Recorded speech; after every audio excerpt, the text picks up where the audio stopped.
Justement, durant son séjour parisien, le chef de l'État ivoirien, Alassane Ouattara, sera reçu par son homologue français, François Hollande, ce jeudi 26 juillet 2012 à Paris.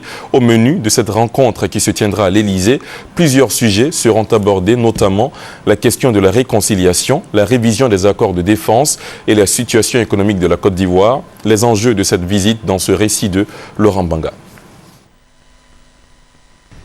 C'est une visite extrêmement importante, car il s'agit de la volonté des présidents Ouattara et Hollande d'établir un véritable partenariat, de nouvelles relations basées sur la confiance et le respect mutuel.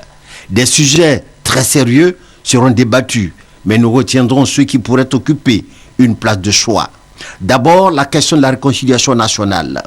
Le sage Félix Faure-Boigny le disait, la paix, ce n'est pas un vain mot, mais c'est un comportement.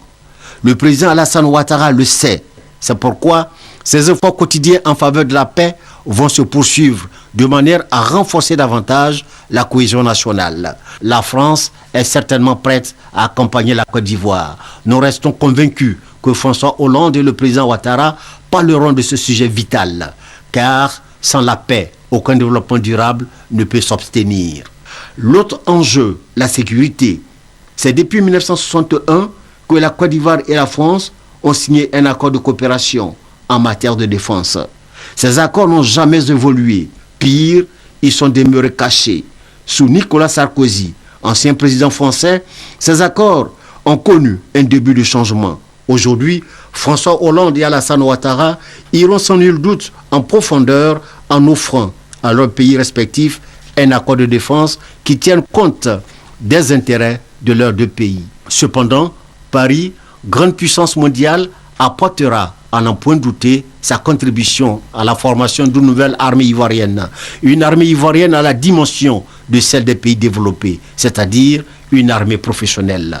Aussi, les deux chefs d'État devraient s'employer à démontrer aux yeux des Ivoiriens surtout que l'armée française n'a pas vocation à s'ingérer dans les affaires de la Côte d'Ivoire. L'autre enjeu, l'économie ivoirienne en cette période post-crise.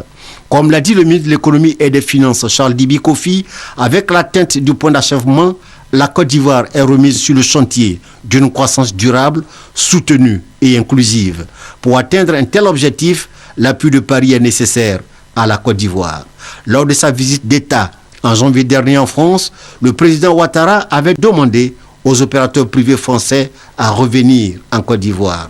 Jeudi prochain, le président Ouattara reviendra sans nul doute sur l'économie, qui reste d'ailleurs une de ses préoccupations. Enfin, le président de la République de Côte d'Ivoire évoquera avec son hôte les crises au Mali et en Guinée-Bissau. Il pourrait demander l'appui de la France en matériel militaire aux forces armées de la CEDEAO dans la résolution des crises au Mali et en Guinée-Bissau.